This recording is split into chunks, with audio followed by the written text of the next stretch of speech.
The Ordeal of Mark Twain by Wyck Brooks. Chapter I. Introductory.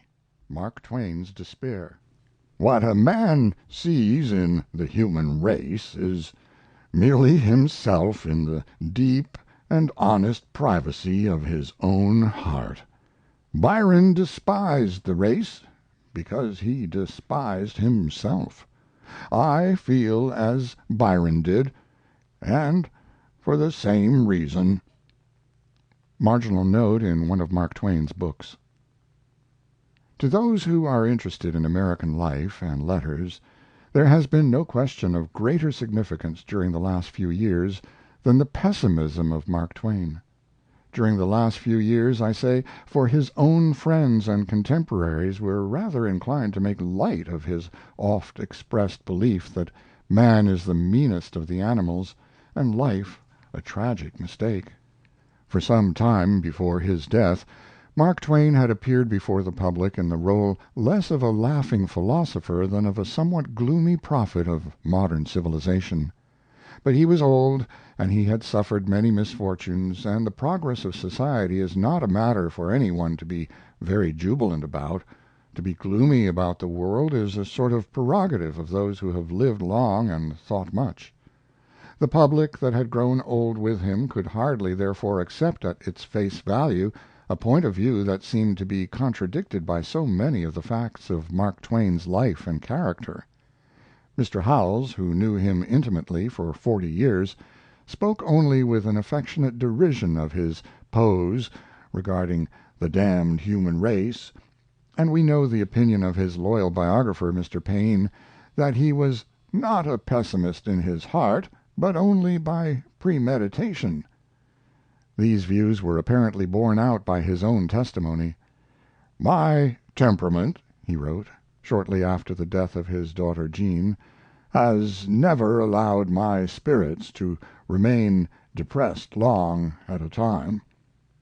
That he remained active and buoyant to the end was, in fact, for his associates, sufficient evidence that his philosophical despair was only an anomaly, which had no organic part in the structure of his life.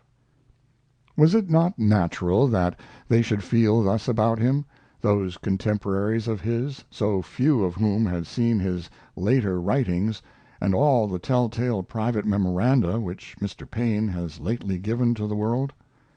What a charmed life was Mark Twain's, after all!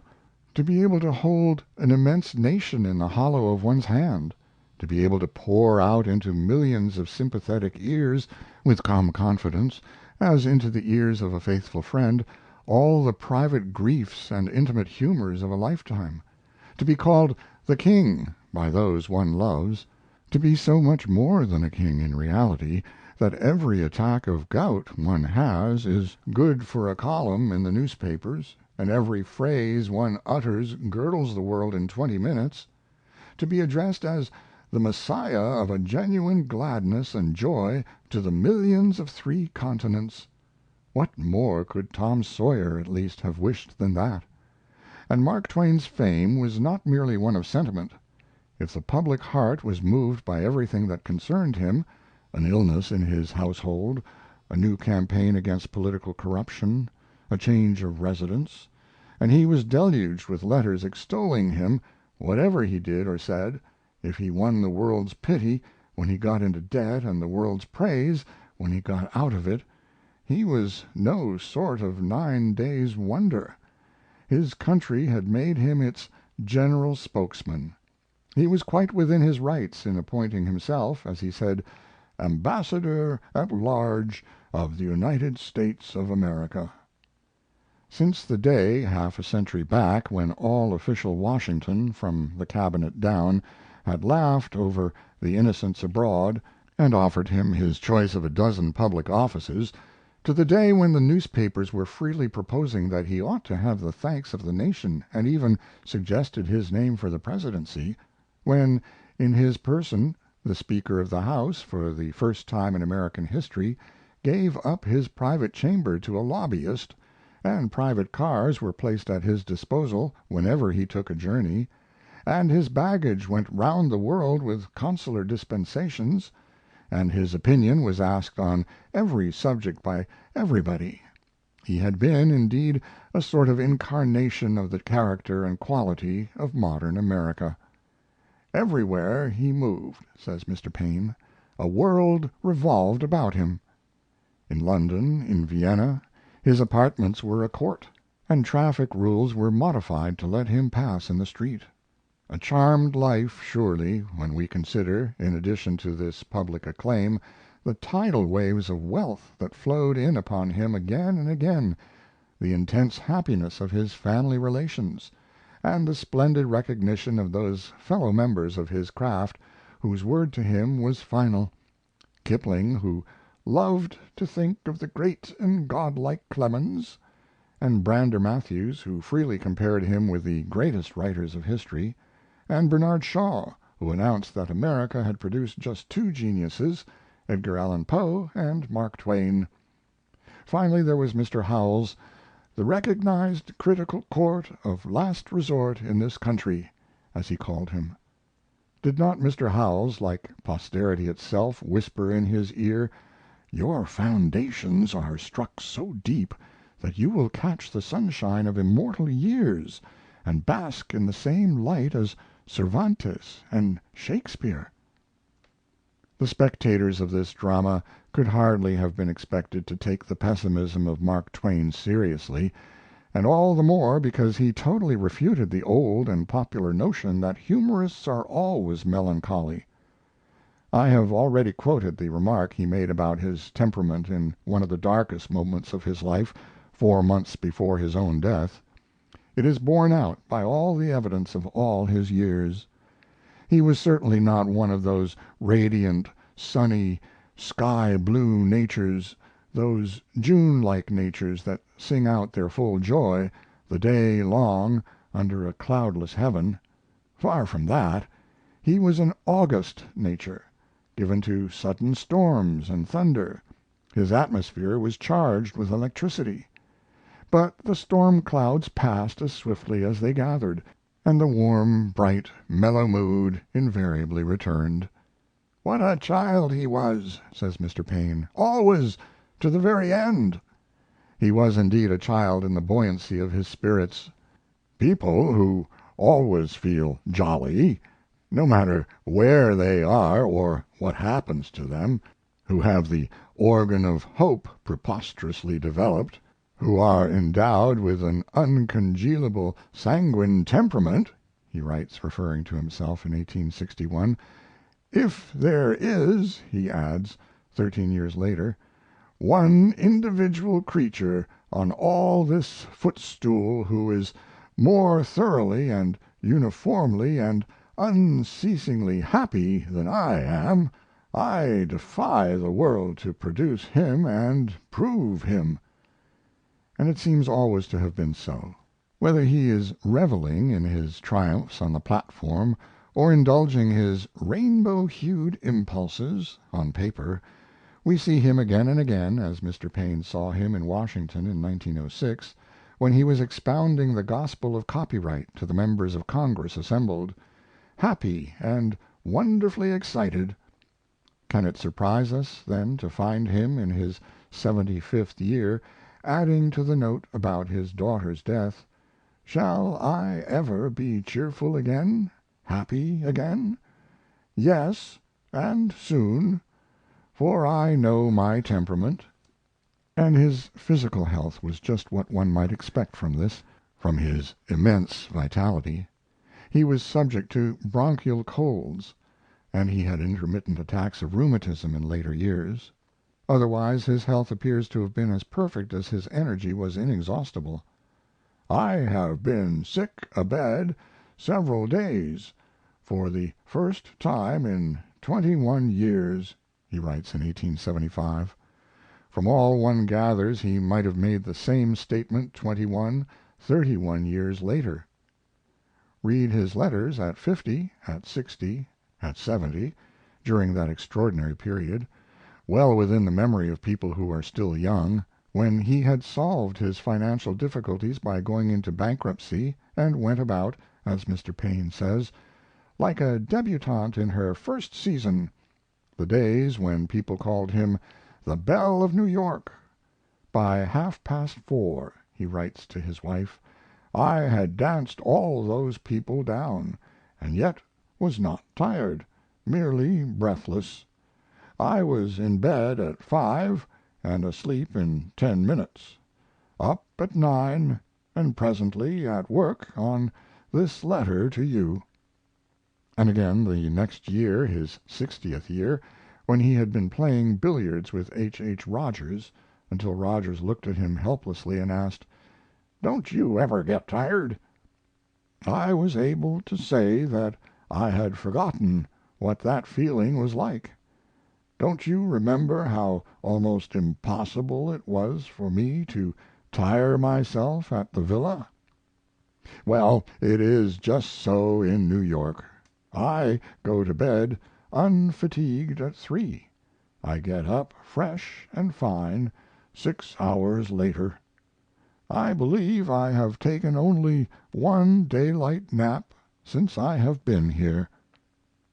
Finally, let us take the testimony of Mr. Paine, who was with him day in, day out, during the last 5 years of his life, when, even at 74, he was still playing billiards 9 hours a day, and 10 or 12 on Sunday. In no other human being have I ever seen such physical endurance. I was comparatively a young man, and by no means an invalid, but many a time, far in the night, when I was ready to drop with exhaustion, he was still as fresh and buoyant and eager for the game as at the moment of beginning. He smoked and smoked continually, and followed the endless track round the billiard table with the light step of youth. At 3 or 4 o'clock in the morning he would urge just one more game, and would taunt me for my weariness. I can truthfully testify that never until the last year of his life did he willingly lay down the billiard cue, or show the least suggestion of fatigue.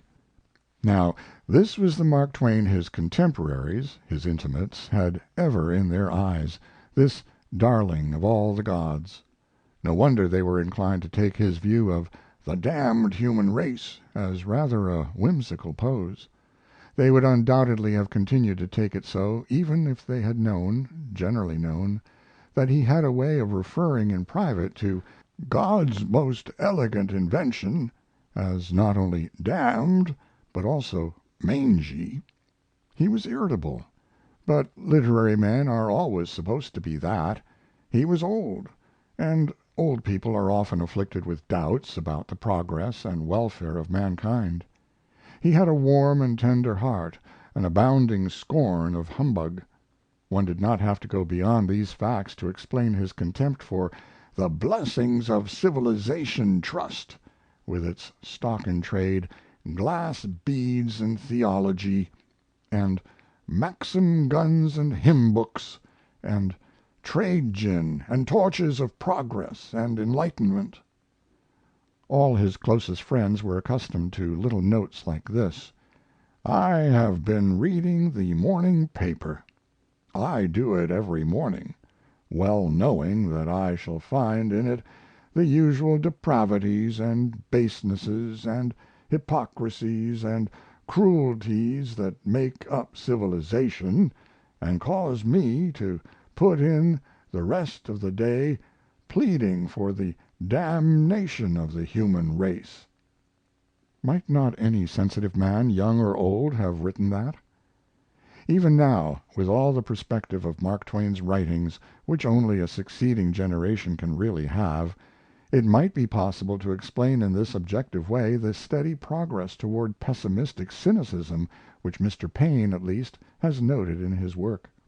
The change in tone between the poetry of the first half of Life on the Mississippi and the dull notation of the latter half, between the exuberance of A Tramp Abroad and the drab and weary journalism of Following the Equator, with those corroding aphorisms of Pudd'nhead Wilson's New Calendar, that constant running refrain of weariness, exasperation, and misery along the tops of the chapters, as if he wanted to get even with the reader for taking his text at its face value. All this might be attributed, as Mr. Paine attributes it, to the burdens of debt and family sorrow. If he was always manifesting in word and deed his deep belief that life is inevitably a process of deterioration, well, did not James Whitcomb Riley do the same thing? Was it not, is it not, a popular American dogma that the baddest children are better than the goodest men? A race of people who feel this way could not have thought there was anything amiss with a humorist who wrote maxims like these: If you pick up a starving dog and make him prosperous, he will not bite you. This is the principal difference between a dog and a man. It takes your enemy and your friend working together to hurt you to the heart, the one to slander you, and the other to get the news to you. They could hardly have been surprised at the bitter, yes, even the vindictive mockery of The Man That Corrupted Hadleyburg at Mark Twain's definition of man as a mere coffee mill, which is permitted neither to supply the coffee nor turn the crank; at his recurring plan to exterminate the human race by withdrawing the oxygen from the air for a period of 2 minutes.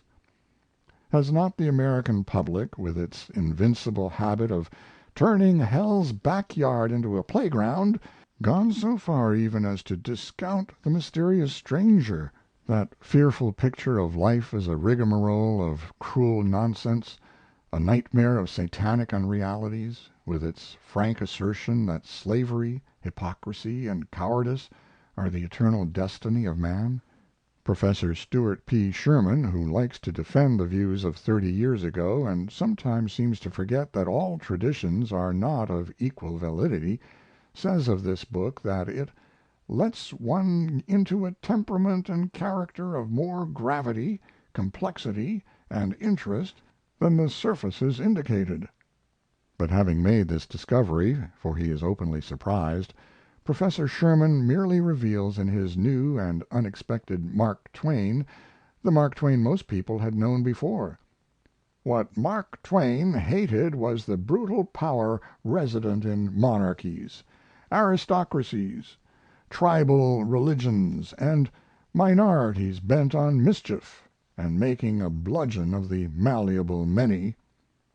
And after all, he says, the wicked world visited by the mysterious stranger is 16th century Austria, not these States. But is it? Isn't the village of Esselburg in reality Hannibal, Missouri, all over again? And are not the boys through whose eyes the story is told simply reincarnations of Huck Finn and Tom Sawyer, those characters which, as we know from 100 evidences, haunted Mark Twain's mind all his life long? They are, at any rate, Mark Twain's boys, and whoever compares their moral attitude with that of the boys of Mark Twain's prime will see how deeply the iron had entered into his soul. We boys wanted to warn them, Margaret and Ursula, against the danger that was gathering about them, but we backed down when it came to the pinch, being afraid. We found that we were not manly enough nor brave enough to do a generous action when there was a chance that it could get us into trouble. What, is this Mark Twain speaking, the creator of Huck and Tom, who gladly broke every law of the tribe to protect and rescue Nigger Jim? Mark Twain's boys not manly enough nor brave enough to do a generous action when there was a chance that it could get them into trouble? Can we, in the light of this, continue to say that Mark Twain's pessimism was due to anything so external as the hatred of tyranny, and a 16th century Austrian tyranny at that? Is it not perfectly plain that that deep contempt for man, the coffee mill, a contempt that has spread now even to the boy nature of which Mark Twain had been the lifelong hierophant, must have had some far more personal root, must have sprung from some far more intimate chagrin? One goes back to the long series of Pudd'nhead maxims, not the bitter ones now, but those desperate notes that seem to bear no relation to the life even of a sardonic humorist. Pity is for the living, envy is for the dead. All say, "How hard it is that we have to die," a strange complaint to come from the mouths of people who have had to live. Each person is born to one possession which outvalues all his others, his last breath. And that paragraph about the death of his daughter, so utterly inconsistent with the temperament he ascribes to himself. My life is a bitterness, but I am content, for she has been enriched with the most precious of all gifts, the gift that makes all other gifts mean and poor, death. I have never wanted any released friend of mine restored to life since I reached manhood. I felt in this way when Susy passed away, and later my wife, and later Mr. Rogers. Two or three constructions, to one who knows Mark Twain, might be put upon that, but at least one of them is that, not to the writer's apprehension, but in the writer's experience, life has been in some special way a vain affliction. Can we, then, accept any of the usual explanations of Mark Twain's pessimism? Can we attribute it, with Mr. Paine, to the burdens of debt under which he labored now and again, to the recurring illnesses, the death of those he loved? No, for these things would have modified his temperament, not his point of view. They would have saddened him, checked his vitality, given birth perhaps to a certain habit of brooding, and this they did not do. We have, in addition to his own testimony, the word of Mr. Paine. "More than any one I ever knew, he lived in the present." Of the misfortunes of life he had neither more nor less than other men, and they affected him neither more nor less. To say anything else would be to contradict the whole record of his personality. No, it was some deep malady of the soul that afflicted Mark Twain, a malady common to many Americans, perhaps, if we are to judge from that excessive interest in therapeutics which he shared with so many millions of his fellow countrymen. That is an aspect of Mark Twain's later history which has received too little attention. Whether it was copyright legislation, the latest invention, or a new empiric practice, says Mr. Paine, to approach this subject on its broadest side, he rarely failed to have a burning interest in some anodyne that would provide physical or mental easement for his species. And here again the general leads to the particular. He had, said Mr. Howells, a tender heart for the whole generation of empirics, as well as the newer sorts of scienticians. Mr. Howells tells how, on the advice of some sage, he and all his family gave up their spectacles for a time and came near losing their eyesight, thanks to the miracle that had been worked in their behalf. But that was the least of his divagations. There was that momentary rage for the art of predicating correlation at Professor Loisette's school of memory. There was Dr. Kellgren's osteopathic method that possessed his mind during the year 1900. He wrote long articles about it, bombarding his friends with letters of appreciation and recommendation of the new cure-all. Indeed, says Mr. Paine, he gave most of his thought to it. There was Plasmon, that panacea for all human ills which osteopathy could not reach. There was Christian Science, to which, in spite of his attacks on Mrs. Eddy, and the somewhat equivocal book he wrote on the subject, he was, as Mr. Paine says, and as he frequently averred himself, one of the earliest converts, who never lost faith in its power. And lastly there was the eclectic therapeutic doctrine, which he himself put together piecemeal from all the others to the final riddance of materia medica. We have seen what Mark Twain's apparent health was. Can we say that this therapeutic obsession was due to the illnesses of his family, which were, indeed, unending? No doubt those illnesses provided a constant stimulus to his obsession. the eclectic therapeutic doctrine, for instance, did quite definitely rise up out of the midst of them. But it is plain that there had to be an element of soul cure in these various healings for Mark Twain to be interested in them, that what interested him in them was the soul cure, the mind cure. Can he say too much in praise of Christian Science for its healing of the spirit, its gift of buoyant spirits, comfort of mind, and freedom from care? In fact, unless I am mistaken, his interest in mental healing began at a time when he and his family alike were free from illness. It is in 1886, when Mark Twain was at the very summit of his fame, when he was the most successful publisher in the world, when he was at work on his most ambitious book, when he was frightened, as he said, at the proportion of his prosperity, when his household was aglow with happiness and well-being, that his daughter Susy notes in her diary: "Papa has been very much interested of late in the mind cure theory." It might be added that he was about at the age when, according to his famous aphorism, a man who does not become a pessimist knows too little about life. In fact, the more one scans the later pages of Mark Twain's history, the more one is forced to the conclusion that there was something gravely amiss with his inner life. There was that frequently noted fear of solitude, that dread of being alone with himself, which made him, for example, beg for just one more game of billiards at 4 o'clock in the morning. There were those daily self-illudings that led him to slay his own conscience in one of the most ferocious of his humorous tales. That conscience of his, what was it? Why do so many of his jokes turn upon an affectation, let us say, of moral cowardice in himself?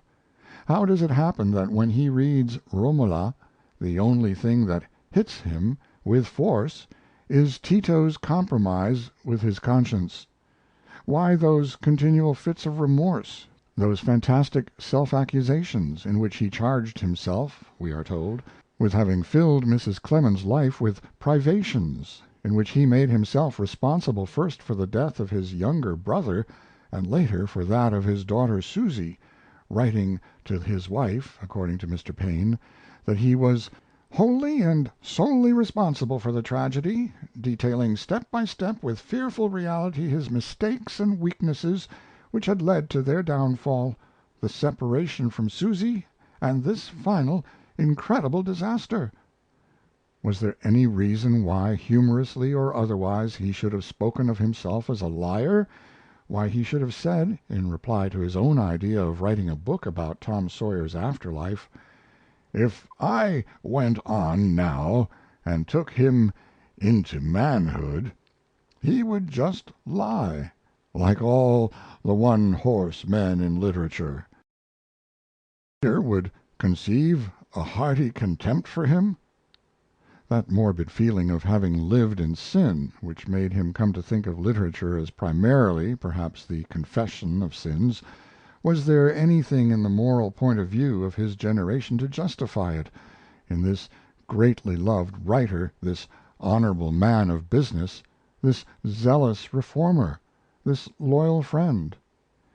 Be weak, be water, be characterless, be cheaply persuadable, was, he said, the first command the Deity ever issued to a human being on this planet, the only command Adam would never be able to disobey. And he noted on the margin of one of his books: "What a man sees in the human race is merely himself in the deep and honest privacy of his own heart. Byron despised the race because he despised himself. I feel as Byron did, and for the same reason." A strange enigma. "You observe," wrote Mark Twain once, almost at the beginning of his career, "that under a cheerful exterior I have got a spirit that is angry with me and gives me freely its contempt." That spirit remained with him, grew in him, to the last. The restless movement of his life, those continual journeys to Bermuda, where the deep peace and quiet of the country sink into one's body and bones and give his conscience a rest, that consuming desire to write an autobiography, as caustic, fiendish, and devilish as possible, which would make people's hair curl and get his heirs and assigns burnt alive, if they ventured to print it within 100 years, the immense relief of his 70th birthday, to him the scriptural statute of limitations: you have served your term, well or less well, and you are mustered out. How are we to read the signs of all this hidden tragedy? For Mark Twain was right. Things do not happen by chance, and the psychological determinism of the present day bears out in certain respects that other sort of determinism in which he so almost fanatically believed. There is no figure for the human being like the ship, he sometimes said. Well, was he not, in the eyes of his contemporaries, just as he proudly, gratefully suggested, in the glory of that last English welcome, the Begum of Bengal, stateliest of Indiamen, plowing the great seas under a cloud of canvas? Can we call it merely an irony of circumstance that in his own eyes he was a bit of storm-beaten human drift, a derelict, washing about on a forlorn sea?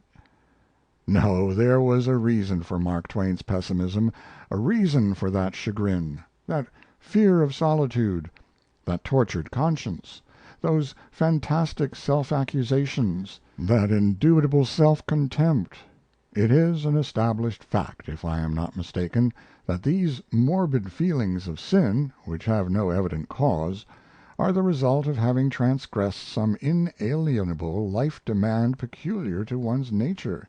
It is as old as Milton that there are talents which are death to hide, and I suggest that Mark Twain's talent was just so hidden. That bitterness of his was the effect of a certain miscarriage in his creative life, a balked personality, an arrested development, of which he was himself almost wholly unaware, but which for him destroyed the meaning of life. The spirit of the artist in him, like the genie at last released from the bottle, overspread in a gloomy vapor the mind it had never quite been able to possess. Does this seem too rash a hypothesis? It is, I know, the general impression that Mark Twain quite fully effectuated himself as a writer. Mr. Howells called him the "Lincoln of our literature." Professor William Lyon Phelps describes him as one of the supreme novelists of the world.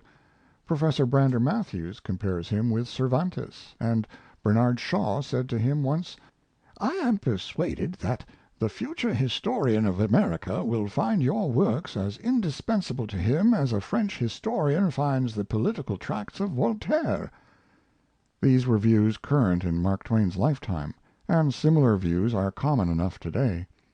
Mark Twain, says Professor Archibald Henderson, enjoys the unique distinction of exhibiting a progressive development, a deepening and broadening of forces, a ripening of intellectual and spiritual powers from the beginning to the end. To Mr. John Macy, author of what is, on the whole, the most discerning book that has been written on our literature, he is "a powerful original thinker." And finally Mr. H. L. Mencken says, "Mark Twain, without question, was a great artist.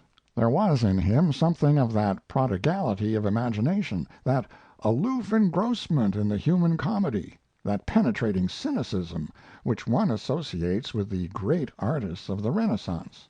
An imposing array of affirmations, surely. And yet, unless I am mistaken, these last few years, during which he has become in a way so much more interesting, have witnessed a singular change in Mark Twain's reputation.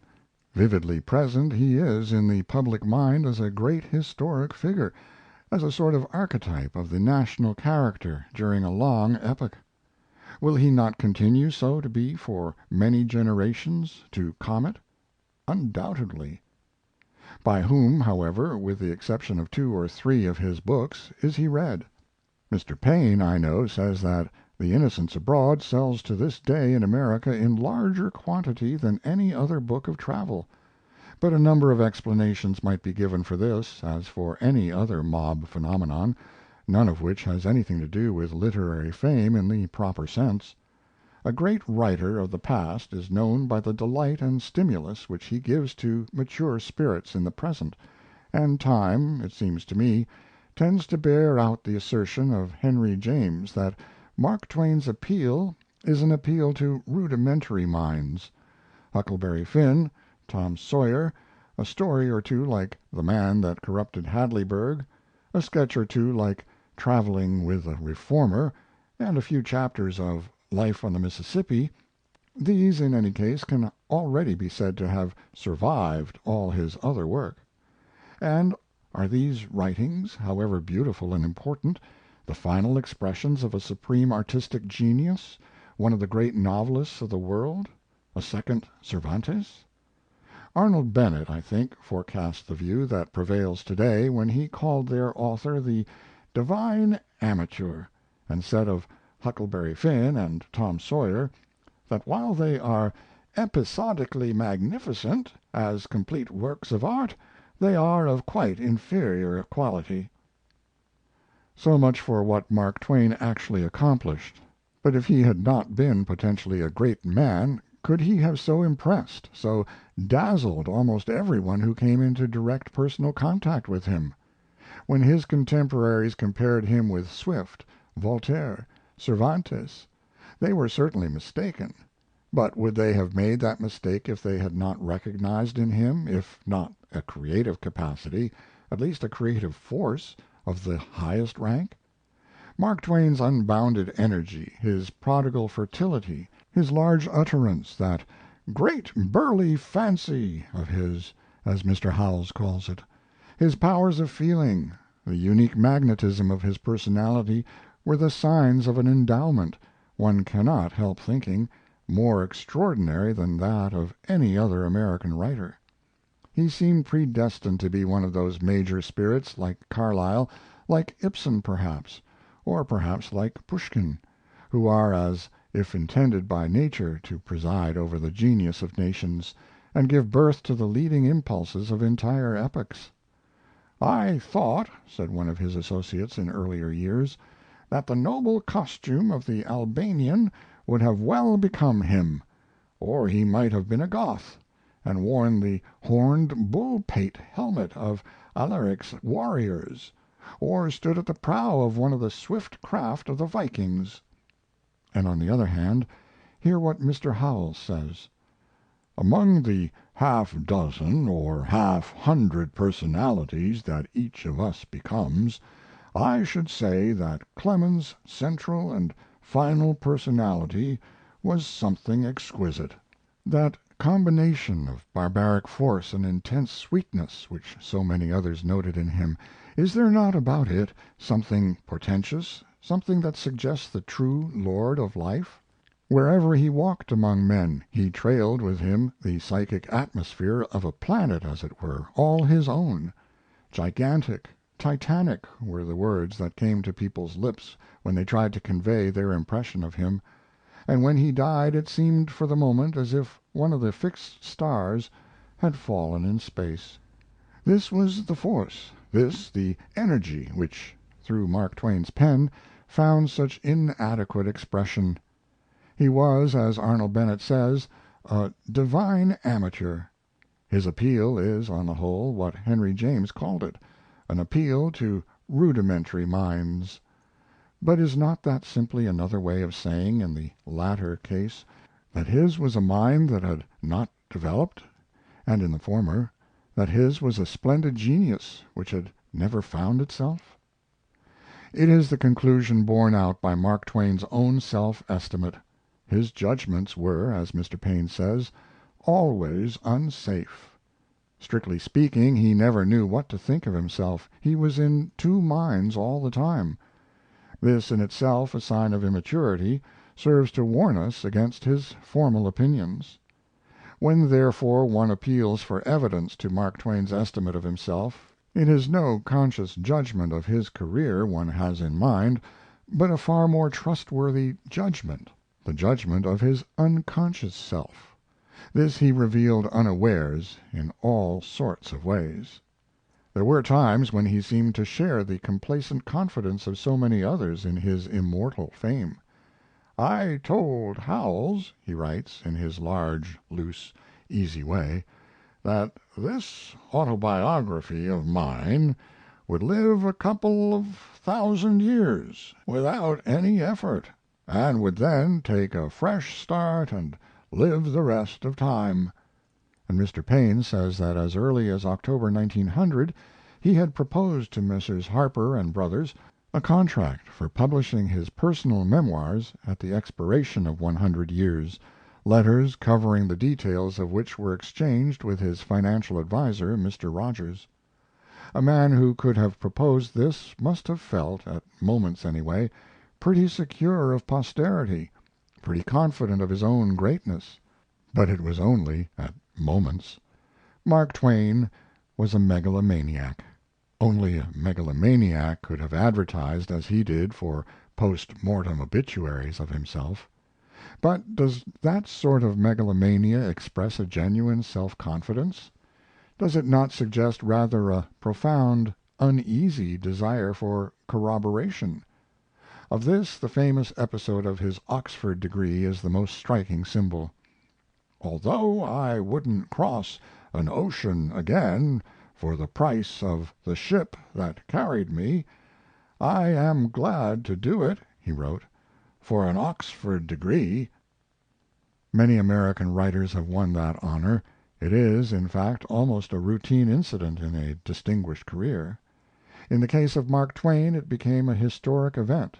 It was for him, plainly, of an exceptional significance, and all his love for gorgeous trappings could never account for the delight he had in that doctor's gown. "I would dress that way all the time if I dared," he told Mr. Paine, which became for him a permanent robe of ceremony. And Mark Twain, at 72, one of the most celebrated men in the world, could not have cared so much for it if it had been a vindication merely in the eyes of others.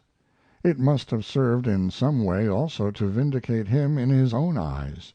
He seized upon it as a sort of talisman, as a reassurance from what he considered the highest court of culture, that he really was one of the elect.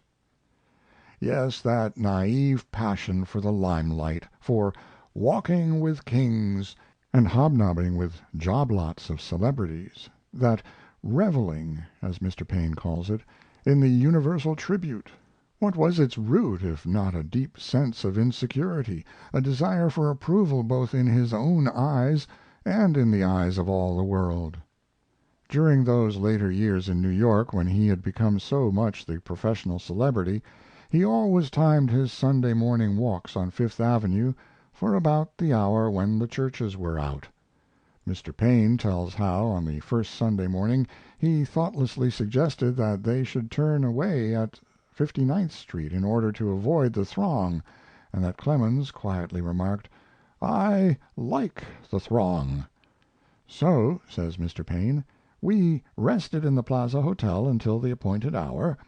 We left the Plaza Hotel and presently were amid the throng of outpouring congregations. Of course he was the object on which every passing eye turned, the presence to which every hat was lifted. I realized that this open and eagerly paid homage of the multitude was still dear to him, not in any small and petty way, but as the tribute of a nation." And must not the desire for approval and corroboration, the sense of insecurity, have been very deep in a quick tempered, satirical democrat like Mark Twain, when he permitted his associates to call him, as Mr. Paine says they did, the King? Actual kings were, with him, nothing less than an obsession. Kings, empresses, princes, archduchesses, what a part they play in his biography! He is always dragging them into his stories, into his letters, writing about his dinners with them and his calls upon them, and how friendly they are, and what gorgeous funerals they have. And as with kings, so also with great men, or men who were considered great, or men who were merely notorious. He makes lists of those he has known, those he has spent evenings with.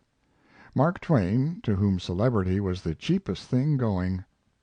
Is there not in all this the suggestion of an almost conscious weakness clutching at strength, the suggestion of some kind of failure that sets a premium upon almost any kind of success?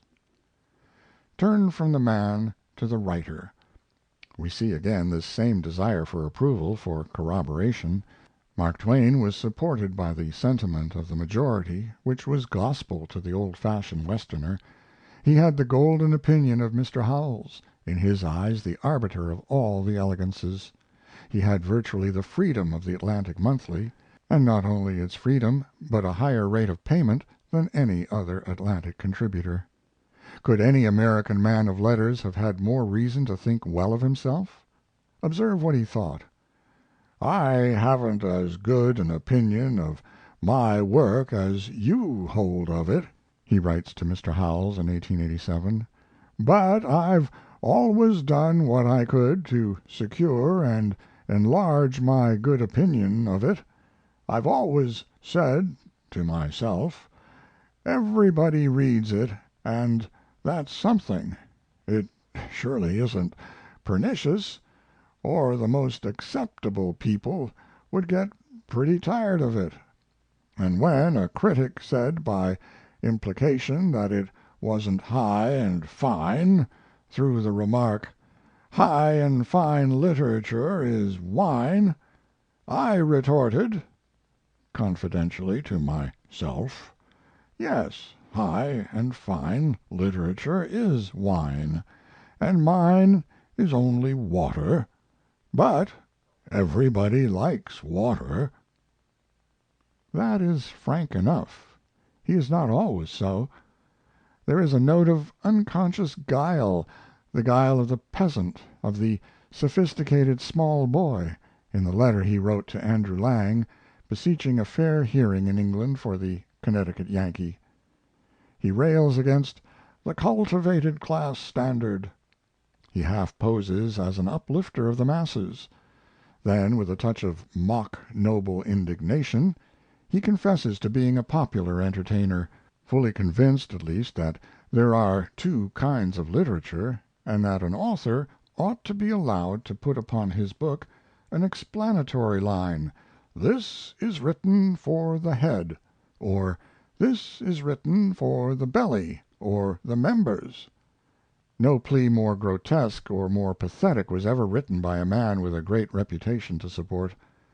It shows that Mark Twain was completely ignorant of literary values.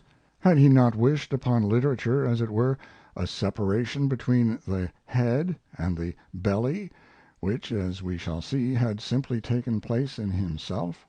Out of his own darkness he begs for the word of salvation from one who, he thinks, can bestow it. Mark Twain, in short, knew very well, for I think these illustrations prove it, that there was something decidedly different between himself and a great writer. In that undifferentiated mob of celebrities, great and less great, and far from great, amid which he moved for a generation, he was a favored equal. But in the intimate presence of some isolated greatness he reverted to the primitive reverence of the candidate for the mystagogue. Was it Emerson? He ceased to be a fellow writer, he became one of the devout Yankee multitude. Was it Browning? He forgot the man he had so cordially known in the poet whom he studied for a time with the naive self abasement of a neophyte. Was it Mommsen? Read this humorous entry in one of his Berlin notebooks: "Been taken for Mommsen twice. We have the same hair, but on examination it was found the brains were different." In fact, whenever he uses the word literature in connection with his own work, it is with a sudden self consciousness that lets one into the secret of his inner humility. I am the only literary animal of my particular subspecies who has ever been given a degree by any college in any age of the world, so far as I know," he writes to the authorities of Yale in 1888. A man who freely compared himself with the melodeon as distinguished from the opera, who in the preface to Those Extraordinary Twins invited his readers, who already knew how the born and trained novelist works, to see how the jackleg does it, could never have been accused of not knowing his true rank. "You and I are but sewing machines," he says in What Is Man? "We must turn out what we can, we must do our endeavor, and care nothing at all when the unthinking reproach us for not turning out gobelins." I think we are in a position now to understand that boundless comic impudence of Mark Twain's, that comic impudence which led him to propose to Edwin Booth in 1873 a new character for Hamlet, which led him to telegraph to W. T. Stead, "The Czar is ready to disarm. I am ready to disarm. Collect the others. It should not be much of a task now," which led him at the outset of his career to propose the conundrum, "Why am I like the Pacific Ocean?" and to answer it thus, "I don't know. I was just asking for information." Tempting Providence, was he not, this child of good fortune? Literally, yes, he was trying out the fates. If he had not had a certain sense of colossal force it would never have occurred to him, however humorously, to place himself on an equality with Shakespeare, to compare his power with that of the Czar and his magnitude with that of the Pacific Ocean. But on the other hand it would never have occurred to him to make these comparisons if he had felt himself in possession, in control of that force. Men who are not only great in energy but masters of themselves let their work speak for them. Men who are not masters of themselves, whose energy, however great, is not, so to speak, at the disposal of their own spirits, are driven, as we see Mark Twain perpetually driven, to seek corroboration from without. For his inner self, at these moments, wished to be assured that he really was great and powerful, like the Pacific, and Shakespeare, and the Czar. He resembled those young boys who have inherited great fortunes, which they own but cannot command. The power is theirs, and yet they are not in control of it. Consequently, in order to reassure themselves, they are always showing off.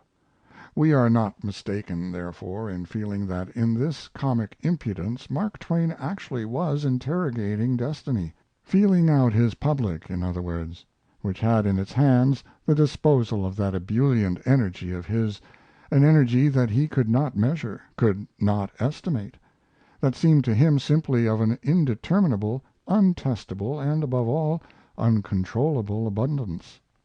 Did he not, in this childlike self magnification, combined with an instinctive trust in luck that never left him, resemble the barbarian conquerors of antiquity? Not one of these, in the depth of that essential self ignorance, that lack of inner control that makes one's sole criterion the magnitude of one's grasp over the outer world, ever more fully felt himself the man of destiny. All his life Mark Twain was attended by what Mr. Paine calls "psychic evidences." He never fails to note the marvelous coincidences of which he is the subject. He is always being struck by some manifestation of mental telegraphy he invented the phrase. Strange phenomena of nature rise up in his path. 3 times, while crossing the ocean, he sees a lunar rainbow, and each time he takes it as a presage of good fortune. Not one of the barbarian conquerors of antiquity, I say, those essential opposites of the creative spirit, whose control is altogether internal, and who feels himself the master of his own fate, could have been more in character than was Mark Twain when he observed, a few months before his death: "I came in with Halley's comet in 1835. It is coming again next year, and I expect to go out with it. It will be the greatest disappointment of my life if I don't go out with Halley's comet. The Almighty has said, no doubt, 'Now here are these two unaccountable freaks. They came in together, they must go out together.' Oh, I am looking forward to that." A comet, this time, and a few pages back we found him comparing himself with a sewing machine. Which is he, one or the other, or both? He seems to exhibit himself, on the one hand, as a child of nature conscious of extraordinary powers that make all the world and even the Almighty solicitous about him, and on the other, as a humble, a humiliated man, confessedly second rate, who has lost 9 of the 10 talents committed to him and almost begs permission to keep the one that remains. A great genius, in short, that has never attained the inner control which makes genius great, a mind that has not found itself, a mind that does not know itself, a spirit that cloaks to the end in the fantasy of its temporal power the tragic reality of its own essential miscarriage. We are in possession now, it seems to me, of the secret of Mark Twain's mechanistic philosophy, the philosophy of that little book which he called his Bible, What is Man? He was extremely proud of the structure of logic he had built up on the thesis that man is a machine, moved, directed, commanded by exterior influences solely; that he is a chameleon who takes the color of his place of resort; that he is a mere coffee mill, which is permitted neither to supply the coffee nor turn the crank. He confesses to a sort of proprietary interest and pleasure in the validity of that notion. "Having found the truth," he says, "perceiving that beyond question man has but one moving impulse, the contenting of his own spirit, and is merely a machine, and entitled to no personal merit for what he does, it is not humanly possible for me to seek further. The rest of my days will be spent in patching and painting and puttying and caulking my priceless possession, and in looking the other way when an imploring argument or a damaging fact approaches." You see how it pleases him, how much it means to him, that final truth, how he clings to it with a sort of defiant insolence against the imploring argument, the damaging fact. "Man originates nothing," he says, "not even a thought. Shakespeare could not create. He was a machine, and machines do not create." Faith never gave the believer more comfort than this philosophy gave Mark Twain. But is it possible for a creative mind to find contentment in denying the possibility of creation? And why should any one find pride and satisfaction in the belief that man is wholly irresponsible in the denial of free will? One remembers the fable of the fox and the sour grapes. One remembers all those forlorn and tragic souls who find comfort in saying that love exists nowhere in the world because they themselves have missed it. Certainly it could not have afforded Mark Twain any pleasure to feel that he was entitled to no personal merit for what he had done, for what he had achieved in life. The pleasure he felt sprang from the relief his theory afforded him, the relief of feeling that he was not responsible for what he had failed to achieve, namely, his proper development as an artist. He says aloud, "Shakespeare could not create," and his inner self adds, How in the world, then, could I have done so? He denies free will, because the creative life is the very embodiment of it.